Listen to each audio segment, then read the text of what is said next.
Hello guys, for today's video magluluto tayo ngayon ng pritong pork chop at saka manok.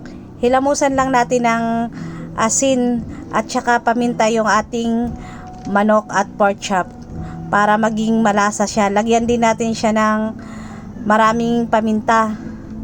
Ayan, imekos-mekos na lang natin to. Lagyan din natin siya ng magic sarap para lumasa yung ating lulutuin. So ayan guys, i-mix lang natin to. I-marinate natin siya ng mga kahit 10 minutes lang para magkalasa. Magbati na tayo ng itlog.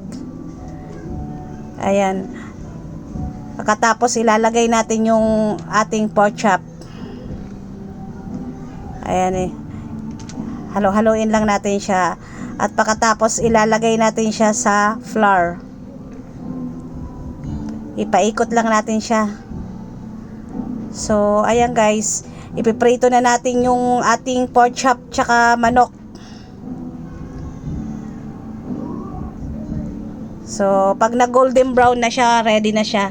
So ayan guys, luto na yung ating pork chop at saka manok.